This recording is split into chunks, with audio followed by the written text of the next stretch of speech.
என் மேலான தமிழ் பெருங்குடி மக்களே, உங்கள் அனைவருக்கும் மேலரசம்பட்டு சமூகத்தின் பணிவான வணக்கங்கள். அன்பு உறவுகளே, நம்முடைய காணொலியை நீங்கள் காண்பது இதுவே முதல் முறையாக இருந்தால் நம்முடைய காணொலியை நீங்கள் தொடர்ந்து காண வேண்டும் என்றால் உடனே சப்ஸ்கிரைப் செய்து கொள்ளுங்கள். தொடர்ந்து நம்முடைய காணொலி பற்றின உங்களுடைய மேலான கருத்துக்களை கருத்துரை பகுதியிலே தவறாமல் பதிவு செய்யுங்கள். அன்பு உறவுகளே, வாருங்கள் இப்பொழுது காணொலிக்குள்ளே செல்லுவோம். கனிமொழி அவர்கள் தமிழ்நாட்டில் இப்பொழுது நடந்து கொண்டிருக்கின்ற சம்பவங்கள் எல்லாத்தையும் நம்ம தொடர்ந்து பார்த்துட்டே வந்துட்டு இருக்கிறோம். கள்ளக்குறிச்சியில எவ்வளவு அநீதிகள் நடந்தது, இன்னும் நடந்து கொண்டிருக்கிறது. இன்னும் 40 பேருக்கு மேல மருத்துவமனையில் இருக்காங்க. அவர்களுடைய அடுத்த கட்ட நகர்வுகள் எப்படி இருக்கும், என்றைக்கு அவர்கள் வீடு திரும்புவார்கள், நல்லபடியாக குணமடைந்து வீடு திரும்பிவிட்டால் அந்த குடும்பத்திற்கு சந்தோஷம். அவர்களுக்கு அடுத்து என்ன நடக்கும் என்பதை கூட யூகிக்க முடியாத அளவுல தான் இன்றைக்கு வரைக்கும் அந்த குடும்பத்தை சார்ந்தவர்களும் அந்த மனிதரே குடித்துவிட்ட அந்த மனிதரே ஒருவேளை நம்ம பொழைப்போமோ இல்ல நம்ம செத்துருவோமோ, நாளைக்கு என்ன நடக்கும், இன்னைக்கு என்ன நடக்கும், அடுத்து என்ன நடக்க போகுதுன்னு தெரியாத ஒவ்வொருவரும் அந்த குடித்த நபரே கூட சிந்திக்கின்ற நிலைக்கு ஆளாயிட்டார். இப்படியெல்லாம் தமிழ்நாட்டில் நடந்து கொண்டிருக்கின்ற நிலையில கனிமொழி ஒரு பேசுறாங்க, கேளுங்க. இந்தியாவிலேயே அதிகமாக இளம் விதவைகள் இருக்கக்கூடிய மாநிலமாக தமிழ்நாடு மாறிக்கொண்டிருக்கிறது. இளம் விதவைகள். ஏன்னா இங்க குடிப்பழக்கம் ஒவ்வொரு நாளும் மதுவுக்கு அடிமையாக கூடிய அந்த நிலை அதிகரித்தே கொண்டே போகுது. அதை பத்தி இந்த அரசாங்கத்திற்கு அக்கறை இல்லை, கவலை இல்லை. கேட்டீங்களா என்ன சொல்றாங்க கனிமொழியே? தமிழ்நாடு அரசு கண்டுகொள்ளலையாம். உங்க அண்ணன் தான் தமிழ்நாட்டோட முதலமைச்சர். உங்க அண்ணனுக்கு நீங்க தான் சொல்லணும். நீங்க தான் வந்துட்டு எடப்பாடி பழனிசாமி முதலமைச்சராக இருக்கும் பொழுது இந்தியாவிலேயே இளம் விதவைகள் அதிகமாக இருக்கின்ற மாநிலம் தமிழ்நாடுன்னு நீங்க தான் சொன்னீங்க. அது உண்மைதான், உண்மை செய்தி தான் பேசுனீங்க. ஆனா நீங்க ஆட்சிக்கு வந்த உடனே அத்தனையும் தூக்கி டஸ்ட்பின்ல போட்டீங்களே. இப்பொழுது மீண்டும் மீண்டும் தொடர்ந்து மக்களை முட்டாளாக்கி ஓட்ட வாங்கிட்டு இருக்கீங்க. அந்த காணொலி புதிய காணொலி அல்ல, இது எடப்பாடி ஆட்சி காலத்துல பேசின காணொலி தான். இந்த காணொலி இப்பொழுது பயங்கரமான ஒரு வைரலா இருக்கு. இது பழைய காணொலி, இப்பொழுது புதிய காணொலி. ஒரே ஒரு வார்த்தை பேசிடுங்க அப்படின்னு கேட்கிறாங்க கனிமொழிய செய்தியாளர்கள். அந்த அம்மா ஓடுற ஓட்டத்தை கொஞ்சம் பாருங்களேன். கனிமொழி செய்தியாளர்களை கண்டு ஓடுற ஓட்டத்தை தூத்துக்குடியில 7 லட்சம் ஓட்டை போட்டிருக்காங்க மக்கள். கனிமொழிக்கு எத்தனை லட்சம் ஓட்டு? 7 லட்சம் ஓட்டு போட்டிருக்காங்க. இந்தியாவிலேயே அதிக வாக்குகள் வித்தியாசத்துல வெற்றி பெற்ற ஒரு வேட்பாளர் இந்த கனிமொழி தான். என்னமா ஒரு மக்கள் பிரதிநிதியை தேர்ந்தெடுத்திருக்காங்க பாரு தூத்துக்குடி மக்கள். மக்கள் வெக்கப்படுறதா? தூத்துக்குடியில ஓட்டு போட்ட அந்த மக்கள் மட்டுமே வெக்கப்படுறதா? கனிமொழியின் வெற்றியை கண்டு, கனிமொழியின் வெற்றியை எண்ணி தூத்துக்குடியில இருக்கிற அந்த மக்கள் மட்டுமே சிந்திக்கிறது. கனிமொழியினுடைய வெற்றியை கண்டு, கனிமொழியினுடைய வெற்றியை எண்ணி தூத்துக்குடியில ஓட்டு போட்ட அந்த மக்கள் மட்டுமே வெக்கப்படுறதா? ஒட்டுமொத்த தமிழ்நாட்டு மக்களுமே கனிமொழியோட வெற்றியை எண்ணி வெக்கப்படுறதான்னு தெரியல. ஏன்னா அடித்தட்டு மக்களின் வாழ்வியல் நிலையை பற்றி எல் முனையளவு கூட யோசித்து பார்ப்பதற்கு தகுதியற்ற ஒரு வேட்பாளரை கருணாநிதி இந்த மண்ணுக்கு கொடுத்துட்டு போயிருக்காரு. இப்படிப்பட்ட ஒரு வேட்பாளரை தூத்துக்குடி மக்கள் தூக்கி வச்சு கொண்டாடிட்டு இருக்கீங்க பணத்துக்காக. கனிமொழி இப்படின்னா தமிழ்நாட்டில் புரட்சி போராளிகள்னு ஒரு பெரிய கூட்டமே இருந்தது அதிமுக ஆட்சியில எடப்பாடி இருந்த காலகட்டத்தில். சூர்யாங்கிற ஒரு வெண்ணவெட்டி பேசாத பேச்சு இல்லை. ஜோதிகா, சூர்யா, கார்த்தி, சிவகுமார் குடும்பமே. நீங்கள்லாம் அரசியலுக்கு அப்பாற்பட்டவர்கள், தமிழ்நாட்டு மக்களின் உழைப்பை சுரண்டி வாழ்கிறவர்கள். நீங்கள் எல்லாம் மக்களுக்கு ஒரு பிரச்சனைனா சற்றாவது குரலாவது எழுப்பணும், ஆட்சியாளர்கள் செவிக்கு கேட்கிற மாதிரி. ஆனா நீங்க என்ன பண்றீங்க? ஆட்சி அதிகாரத்தில் இருக்கிற திமுகவுக்கு நேரமும் காலமும் சரியா வரும்போதெல்லாம் முட்டு கொடுக்குறீங்க. அந்த அரசு கவிழ்ந்துறார மாதிரி இப்படி முட்டு தூக்கி கொடுத்துட்டே போறது. விழுந்துடக்கூடாது, அரசு அப்படி கவிழ்ந்துச்சுன்னா அதை தூக்கி அப்படி முட்டு கொடுக்கறது. வெக்கமில்லை இதெல்லாம்? இன்னைக்கு இந்த சூர்யா, ஜோதிகா, கார்த்தி, சிவகுமாருடைய ஒட்டுமொத்த குடும்பமும் எங்க போய் முட்டு சந்துல முட்டை போட்டுட்டு இருக்கு. சினிமா நடிகர் சத்யராஜ், பெரியார்வாதி, புரட்சி புயல் எங்க போய் புடுங்குறாரு? இப்ப இவ்வளவு பெரிய சம்பவத்துல வெளிவராத நீங்க நாளைக்கு எதுக்கு வருவீங்க? மு.க. ஸ்டாலின் மீண்டும் தமிழ்நாட்டில் ஆட்சிக்கு வரணும்னா அதுக்கு ஒத்து ஊதத்துக்கு வருவீங்க. இல்ல ஸ்டாலினுக்கு எதிராக யாருன்னா பேசினா அதுக்கு ஒத்து ஊத வருவீங்க. வெக்கங்கட்ட பயலுங்களே. இந்த சுந்தரவள்ளி சிங்காரி மணிப்பூர்ல நடந்த சம்பவத்துக்கு இங்க பொங்கடிங்க. ஏன்னா மணிப்பூர்ல நடந்தது கொடுமை தான். அதை நம்ம ஏற்கல, அதை நம்ம வரவேற்கல. மணிப்பூர்ல நடந்தது மிகப்பெரிய கொடுமை, வன்மையாக கண்டிக்கத்தக்க கொடுமைகள் நடந்தது. அதை நாம இங்கிருந்து கண்டிச்சோம். ஆனா இன்னைக்கு உன் வீட்டுல உன் அண்ணனுக்கும் உன் தம்பிக்கும் உன் மாமனுக்கும் உன் மச்சானுக்கும் இப்படிப்பட்ட ஒரு கொடுமைகள் நடந்து குடும்பமா திமுக அரசு 57 பேருக்கு இது வரைக்கும் விஷச்சாராயத்தை ஊத்தி கொண்டு இருக்கிற திமுக அரசு இந்த சுந்தரவள்ளிங்கிற சிங்காரி எங்க போய் இந்த சுந்தரவள்ளி சிங்காரி எங்க போய் டான்ஸ் போட்டுட்டு இருக்கா? சொல்லுங்க, எங்க போய் டான்ஸ் போட்டுட்டு இருக்கா இந்த சுந்தரவள்ளி சிங்காரி? தமிழ்நாட்டு செய்திகளை எதையும் பேசுறதில்ல சுந்தரவள்ளி. சுந்தரவள்ளிக்கு தெரிஞ்சதெல்லாம் பிஜேபி, ஆர்எஸ்எஸ், சன் பரிவார்.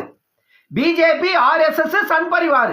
அதை தாண்டி வந்தா பாமக, வன்னியர், சாதி வெறி. ஏன்னா சுந்தரவள்ளிக்கு நல்ல ஒரு சன்மானத்தை திமுக கொடுக்குது. அதனால சுந்தரவள்ளி பேசுறாங்க. சுந்தரவள்ளியை போய் நீங்க கேளுங்க, பெரியார்வாதியா நீ திமுகவினுடைய பொறுப்பாளர் அப்படின்னு கேட்டா இல்ல இல்ல நான் வந்துட்டு கம்யூனிஸ்ட் கட்சி, நான் வந்துட்டு கம்யூனிஸ்ட் கட்சி. ஆனா திமுக காரனே கூட சுந்தரவள்ளி அளவுக்கு சொம்பு தூக்க மாட்டான் மு.க. ஸ்டாலினுக்கு. அந்த அளவுக்கு வக்காலத்து வாங்குற சுந்தரவள்ளியே இன்னைக்கு தமிழ்நாட்டில் 57 உயிர்களை கொண்டு 54 பெண்களை ஒரே நாள்ல விதவையாக்கின மு.க. ஸ்டாலினை பத்தி பேசக்கூடாதா சுந்தரவள்ளி? பெற்றது பேச தடுக்குதோ? பக்கத்து வீட்டுக்கார இறந்தா எனக்கு என்ன, எதிர் வீட்டுக்கார இறந்தா எனக்கு என்ன, என் வீட்லயே ஒண்ணு போனாலும் எனக்கு அவசியம் இல்லை. என்னுடைய தேவைகளை அவங்க பூர்த்தி செய்தாங்க, அவங்களுக்கு சாதகமா நான் எப்பொழுதும் பேசுவேன். கம்யூனிஸ்ட் தமிழ்நாட்டில் மட்டும்தான் 2 இடம் ஜெயிச்சிருக்கு, மறந்துடாதீங்க. இந்தியாவிலேயே காணாமல் போன ஒரு இயக்கம் கம்யூனிஸ்ட். இந்தியாவிலேயே காணாமல் போய்விட்ட ஒரு இயக்கம் கம்யூனிஸ்ட். தமிழ்நாட்டில் திமுகவினுடைய தோல்ல ஏறி அந்த இயக்கம் சவாரி செய்து கொண்டிருக்கிறது. அங்க ஒட்டிட்டு இருக்கிற நீங்கெல்லாம் இப்படித்தான் இருப்பீங்க. இன்றைக்கு இருக்கின்ற சூழ்நிலையில மார்க்சிசம் என்பது செத்து போச்சு உலகம் முழுவதும். கம்யூனிசம் என்பதே சாகடித்து விட்டீர்கள் உலகம் முழுவதும். உங்களை போன்ற ஆட்கள் தான். கம்யூனிசம் என்பது இன்றும் இருக்கிறது. எங்க இருக்குது? சீனாவில் இருக்குது கம்யூனிஸ்டம். இந்தியாவில் கம்யூனிசம் இல்லை.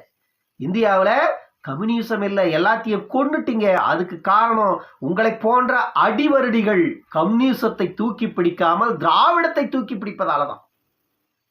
போச்சா கம்யூனிஸ்டம் நக்கிக்கிட்டு? அடுத்து இந்த திருமுருகன் காந்தி பெரிய புரட்சி போராளி புடுங்கியவரு. தூத்துக்குடியில 13 பேரை சுட்டு கொண்டது அதிமுகவினுடைய ஆட்சியில. ஸ்டெர்லைட்டுக்கு எதிராக நடந்த போராட்டத்துல அன்றைக்கு எல்லோரும் கொதித்தெழுந்து பேசுறீங்க, தப்புனே சொல்லல, வரவேற்றோம். ஆனா இன்னைக்கு எங்க போனீங்க? ஏன்னா இன்னைக்கு திமுக அரசு எதிர்த்து நம்ம வாய் திறந்துடக்கூடாது, அப்புறம் வாயில வச்சிருவாங்க. ஆனா தமிழ்நாட்டில் அதே திமுக இல்லாத அதிமுகவோ இல்ல இதர கட்சிகள் ஆட்சியில் இருந்ததா உங்களுக்கெல்லாம் வந்திருக்கும் பாரு வீரம், அதெல்லாம் சொல்லவே முடியாது. அவ்வளவு வீரம் வீராப்பு வந்திருக்கும். அன்றைக்கு மக்கள் மீது பயங்கரமான பற்று வந்திருக்கும், பாசம் வந்திருக்கும், பொங்கி எழுந்திருப்பீங்க. ஆனா இன்னைக்கு திமுக ஆட்சியில் இருக்கு. நடந்தா நடந்துட்டு போட்டோம், ஏன்னா திமுக ஆட்சியில் இருக்கு. பியூஷ் மானஸ் வந்துட்டு திமுகவிற்கு வக்காலத்து வாங்குறதுக்கு மட்டும்னா வேகமா வந்துருவான் பேசுறதுக்கு. இப்ப எங்க போனா? இவ்வளவு பெரிய கொடுமை காதுலயே கேட்கலையா, கண்ணுல பாக்கலையா? நீலாம் ஏன்டா இப்படி நடிக்கிறீங்க? நீங்க மக்களுக்கு உண்மையா இருங்க. சமூக சேவகர்கள் அப்படின்ற போர்வையில வெளிக்காட்டிக்கிறீங்கல்ல, உங்களை அடையாளப்படுத்துகிறீங்கல்ல. மக்களுக்கு உண்மையா இருங்க. எல் முனையளவாவது நேர்மையா இருங்க. ரெண்டுமே இல்லை. நீங்க இங்க வாங்கிக்கிறீங்க, மக்கள் முன்னாடி வந்து வேஷம் போடுறீங்க. ஆனா உங்களை மக்கள் நம்புற நிலைக்கு தமிழ்நாட்டு மக்கள் இருக்கிறதுக்கு காரணம் 200 ரூபாய் ஊபிசுங்க தான். 200 ரூபாய் கொடுத்தா போதும் கூட்டத்தை கொண்டு வந்து கொட்டிடுறாங்க. கொட்டன கூட்டத்துக்கு முன்னாடி வேஷத்தை போட்டு நீங்க நடிச்சிடுறீங்க. இதை அந்த கூட்டம் நம்புது. அதனாலதான் இந்த லட்சணம் தமிழ்நாட்டில் இன்றைக்கு கதறாங்க பெண்கள் எல்லாம். மருத்துவர் அன்புமணி வந்து படிச்சு ஒவ்வொரு மேடையில ஏறி கத்தன போது காதுல விழல. தமிழ்நாட்டின் அவசியம் கல்வியும் சுகாதாரம் தான் தமிழ்நாட்டின் அவசியமும் தேவையும் அப்படின்னு சொன்னார். தமிழ்நாட்டுக்கு சாராயம் என்பது அவசியம் அல்ல, சாராயம் குடித்தால் தான் இங்கு வாழ்க்கை நடக்குமா என்ன? கல்வி இருந்தால் வாழ்க்கை நடக்கும். இதையெல்லாம் மக்களுக்கு தெளிவுபடுத்த வேண்டிய அரசு செய்ததா? சமூக செயற்பாட்டாளர்கள் பேரை போட்டுக்கிறீங்க பின்னாடி. திமுகவிற்கு கொடி பிடிக்கிறவெல்லாம் சமூக செயல்பாட்டாளரா? நான் கேட்கிறேன், திமுகவிற்கு கொடி பிடிக்கிறவெல்லாம் சமூக செயல்பாட்டாளரா? கள்ளக்குறிச்சியில நடந்திருக்கின்ற இந்த அநியாயங்களை, அந்த அநீதிகளை வந்து எல்லாருமே பொதுத்தளத்தில் பயணிக்கிறவர்கள் எல்லாரும் அங்க போறாங்க, வராங்க, நலன் விசாரிக்கிறாங்க. அப்படியெல்லாம் இந்த சம்பவம் ஆரம்பத்திலிருந்து உருவானது என்பதையெல்லாம் ஒவ்வொரு செய்தியாளர்களும் போய் செய்தி சேகரிக்கிறாங்க. பல கட்சியின் தலைவர்கள், கட்சியினுடைய உயர்மட்ட பொறுப்பாளர்களாக கூட போயிட்டு அந்த இடத்துல மக்கள் கிட்ட நலன் விசாரிக்கிறாங்க. அப்படி ஒரு சம்பவம் வந்துட்டு 21ஆம் தேதி கள்ளக்குறிச்சியில நடக்குது. சாட்டை துரைமுருகன் வந்துட்டு அந்த இடத்துக்கு போறாரு. ஏற்கனவே அந்த இடத்துல வந்து முகிலன் இருக்கிறாரு. முகிலன் தெரியும் இல்லையா? இவர் தான் அந்த முகிலன். பாத்துக்குங்க, இவர் தான் அந்த முகிலன். யார் இவரு? வீரப்பன் பேரை சொல்லியே வாழ்ந்து தன்னை பிரபலப்படுத்தி கொண்டு இன்று வரையில் வீரப்பனுடைய பெயரை வைத்துக் கொண்டே வயிற்றை கழுவுகின்ற இவன் எல்லா ஊடகங்கள்ல போய் உட்காந்துக்கிட்டு வீரப்பனாரை வந்து தவறா பேசுறவன். வீரப்பனாராலேயே இவன் அடையாளப்பட்டான். வீரப்பனுக்கு நான் சமையல் செய்து கொடுத்தேன் அப்படின்னு சொல்லி தவறான செய்தியை கொண்டு போய் மக்கள் கிட்ட சேர்த்து அந்த செய்தியாலேயே இவன் பிரபலமாகி கடைசியில வீரப்பன் பெயரை சொல்லியே இன்னைக்கு வரைக்கும் வைத்த கழுவிட்டு இருக்கிற முகிலன் வீரப்பன் தான் இவன் பேரு. இவனுக்கும் சாட்டை துரைமுருகனுக்கும் கள்ளக்குறிச்சியில சண்டை. கள்ளக்குறிச்சியில சண்டை, ஒருத்தனுக்கு ஒருத்தன் அடிச்சுக்கிட்டானுங்க. இவனை மாதிரி சாட்டையும் அங்க போறான், சாட்டை மாதிரி இவனும் அங்க போறான். ரெண்டு பேருமே அங்க போனது எதுக்கு? மக்களினுடைய பிரச்சனைகளை கேட்டறிய, களத்தில் என்ன நடக்கிறது என்ற சம்பவங்களை கேட்டறிய, கள நிலவரங்களை கேட்டறிந்து நாட்டுக்கும் நாட்டு மக்களுக்கும் கள்ளக்குறிச்சியில இந்த மாதிரி ஒரு அநீதி நடந்து கொண்டிருக்கிறது தெரியப்படுத்துவதற்காகத்தான் ஒரு ஊடகவியலாளராக, பத்திரிகையாளராக, ஒரு யூடியூபராக நீங்க அங்க போறீங்க. அந்த இடத்துல ஒருத்தனுக்கு ஒருத்தன் அடிச்சுக்கிறீங்க. முகிலனை கன்னத்துல பலார் பலார் பலார் விடுறாரு சாட்டை. ஆனா முகிலன் ஒரு திமுகவினுடைய அடிவருடி ஊடகத்துல போய் உட்கார்ந்துக்கிட்டு சாட்டையன் அடிக்கிறதுக்கு முன்னே நானும் சாட்டையோட கன்னத்துல அரைஞ்சிட்டேன் அப்படின்னு விடுறாரு ஒரு கப்சாவை இவரு. ஆனா உண்மையான அந்த வீடியோவை பாருங்க, தெரியும் உங்களுக்கு. சாட்டை துரைமுருகன் பலார் பலார் பலார்னு கன்னத்துல விடுறாரு முகிலன் கன்னத்துல. அதோட நிக்கல, கால்ல வேற எட்டி உதச்சி தள்ளுறாரு முகிலனை. இதெல்லாம் ஏன் நடந்தது? முகிலனை சாட்டை செய்தது சரியா, அல்லது சாட்டையைத்தான் நான் அடித்து விட்டேன் என்று முகிலன் மார்தட்டி கொள்ளுவது சரியா? அப்படின்னா ரெண்டு அயோக்கிய பயல்களும் பேசுறதுமே சரியில்லை. நீங்க அதுக்காடா போனீங்க? ஏண்டா நீங்க அதுக்காக போனீங்க கள்ளக்குறிச்சிக்கு?